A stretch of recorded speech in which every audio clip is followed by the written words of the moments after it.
Во Њујорк деневи е серија на средби официјални и неофицијални меѓу представници на македонската грчка дипломатија, инволвиране интензивно и меѓународниот фактор, што се случува и има ли изгледи овој пат да се направи помак во процесот на решавањето на проблемот со името.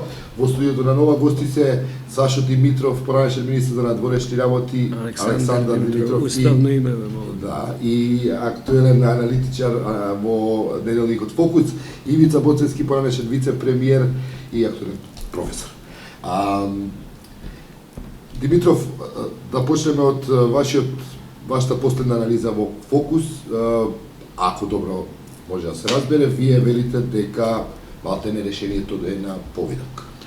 Па сега, на повидок е, ако се земе предвид дека спорот трае 20 години или двојно повеќе од двете светски војни заедно, 2, 3, 4 месеца повеќе или помалку не се ништо, така што јас и предвидувам, а и такви се информациите што доаѓаат од некои поголеми центри, дека сме во практично завршната фаза на решавањето на спорот, бидејќи и последната посета на медијаторот Нимиц пред некое време во Скопје и во Атина беше да го напипа пулсот и да ги добие одговорите на неговиот последен предлог околу местото на придавката и опатот на така заедничко прифатеното име за употреба во Обединетите нации, односно како оваа смешна референца или абсурдна референца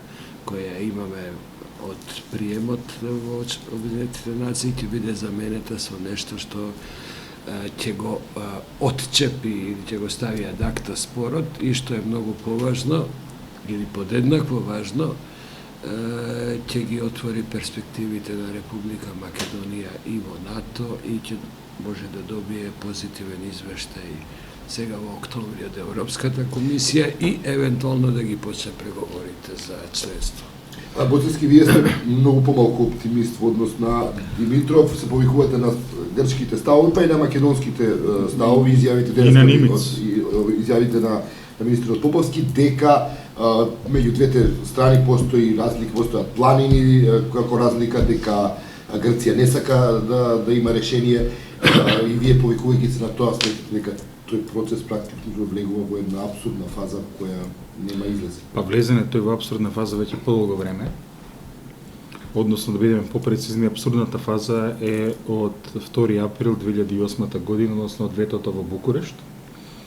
Во моментов не постои ништо што може да доведе до заклучок дека решението е на повидок, односно ако прецизно поидеме од изјавите на Самарас, Венизелос, Поповски, Груевски и последното интервју на посредникот Метју Нимиц во Скопје, пардон, тоа не беше интервју, туку негова изјава, јасно е дека... Но експлицитен како во интервју. Да, поексплицитен Нимиц ретко бил во својата кариера на посредник на грчко-македонскиот спор, односно тој посочи дека што се однесува до него, процесот е западнат во тотален ќорсокак, односно разликите меѓу двете страни се непремосливи и дека тој барем не може да понуди решение. Но да беше така, добро, да. Доколку немаше нешто што се случува за сцената, претпоставувам дека по таа пресконференција што би се рекло во спортски фудбалски жаргон, би ги закачил копачките на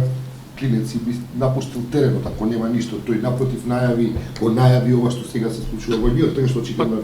Па во Њујорк, ја не видов што се случува во Њујорк. Во Њујорк видов едноставно дозакупување во позициите, односно дека и изјавата на Венизелос и изјавата на Груевски не може да бидат поразлични. Односно, Венизелос инсистира на грчкиот став ерга омнес, кој што во себе пред се ги вклучува идентитетските одредници и затоа инсистираат тие на ерга омнес, додека пак премиерот Груевски јасно кажа дека македонскиот народ нема никогаш да пристапи кон промена на своето име, така што не постои начин да се направи математички кажано квадратура на кругот. Односно, позициите се диаметрално спротивни, диаметрално различни и нема начин да се излезе од овој ќорсокак, односно Република Македонија оваа есен ја очекува копи-пейст од она што ја што било ситуација веќе 4 години наназад, позитивен кај нас, добро, позитивен извештај од комисијата дека препорака за преговори, која што нема да се ефектуира во декември, значи тотална копи-пейст ситуација, исто да се однесува и за НАТО, односно не постои расположение од страна на Република Грција да се помрднат од своите позиции. Тие сметаат дека нивната стратегија успева. Добро, околу грчките позиции има ли нешто ново во настапот на Венизелос оваа година пред, односно во однос на грчката позиција? Овој пат Венизелос не се споменува многу, не се споменуваат така речените идентитетски прашања. Дали знаат дека од грчка страна има отстапка во јас прво би кажал дека има отстапка од наша страна. Она силно манифестирана парола, името не го даваме. Нимиц по разговорот со премиерот Груевски соопшти дека они разговарале за местото на географската одредница во идното име. Тоа е, прочитајте го во соопштението, во неговата долга изјава, неочекувано долга изјава, он таму потврди, немаше премиерот храброст или смелост тоа да го соопшти, така што тој во наводници патриотски дел му го остави на Нимиц да соопшти дека прво двајцата се согласи, двете страни се согласуваат да го има зборот Македонија во заедничкото прифатливо име. Второ, дека со премиерот разговарале и е прифатено да има додавка, но сега е условно да речам преговарачкиот пазар, каде да местото, местото. И второто отворено прашање е опфатот на тоа идно ново име. Нимиц е многу вежд дипломат, поддржан со логистиката и од Вашингтон и од Брисел. Кога говорам Брисел, мислам на Европската унија и на НАТО. И тој многу добро, мислам дека и ние овде во Македонија, како и во Грција, исто така добро, треба или би требало да го знаеме кој е неговиот мандат. Неговиот мандат е определен со двете резолуции од 1993 година, кога Македонија е примена во членството во Обединетите нации, заради разликата кој или името да се најде заедничко прифатливо решение, и тој повторен став е практично во времената спомена. Така што отфрлањето на идентитетските прашања значи враќање на мандатот. Никогаш не. Нимиц знае. И ние би требало, и грците добро го знаат, ама секој си го користи за да го натовари преговарачкиот пакет до максимум, за да може полека да се чисти, да дојде до суштината. Суштината по мене е каде ќе биде географската одредница и опфатот. И мислам дека сега се... Што според вас не задира во идентитетските прашања? Не ни може да задира. Не ни може да задира, бидејќи тоа не е ни мандатот.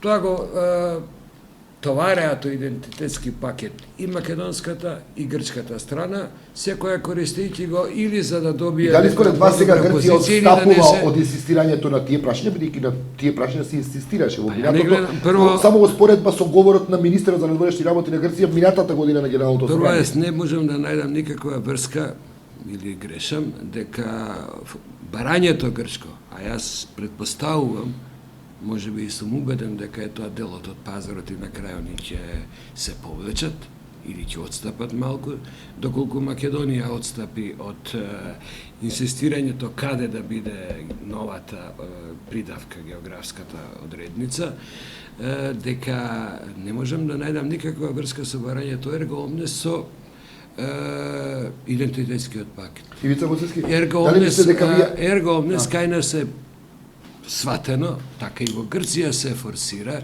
дека ако се донесе, се прифати ерго омнес, дека тој ќе бара потреба и од менување на уставот и од домашните закони, дури и она што се вели популарно за да свати народот пасошите.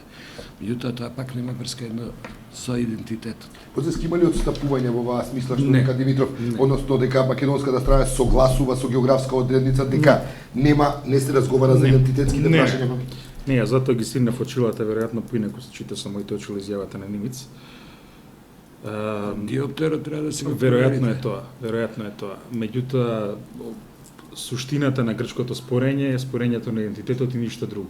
Тоа е суштината и нивната основна точка на спорењето на Република Македонија сите овие години додека трае спорот.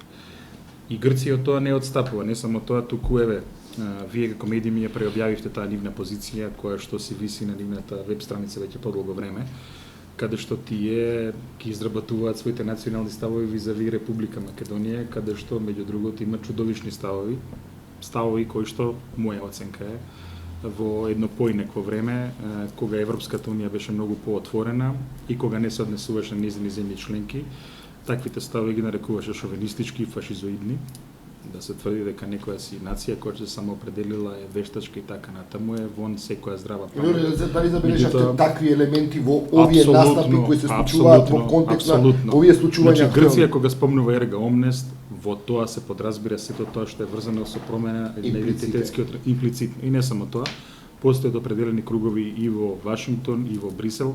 Кога зборам определени кругови, не мислам на администрацијата секако, него мислам на сето она што гравитира околу регионот, кој што мислат дека тоа е едно решавање на проблемот, односно креирање на некаква си горно-македонска, северно-македонска нација, која што е составена од граѓаните на земјата, кој се вика Горна Македонија, Северна Македонија, кој што културно може да се определат како што си сака, како културен идентитет. Тоа е проблемот. Значи, начинот на кој што тоа Грција би сакала да го дефинира, како што реков, подпомогната од некои кругови, е дека овдега ќе зборуваме за една сосема нова нација, со што македонците и нивното самоопределување целосно ќе биде избришено од процесот. Тоа е суштината на нивното самоопределување. Постојат и други тези. Постојат и тези дека се тоа произлегло од условно кажано стравот кој што страват. Од реакцијата на грчкото население на оној панмакедонскиот митинг, се сеќавате во 91 година во Солун, кога определени грчки кругови политички заклучиле дека тука има условно кажано гласови, тука има тема, тука има политика. Поѓајќи од тоа завдек, меѓутоа јас не верувам во тоа. Станува збор според мене за стратегиска политика, за негирање на македонската нација, на негирање на македонската државност и сметам дека една стара грчка политика, дека Грција е единствено сигурна ако постои граници измеѓу нејза и Република Србија, на дело и во овој случај се реализира преку случајот со спорењето за името.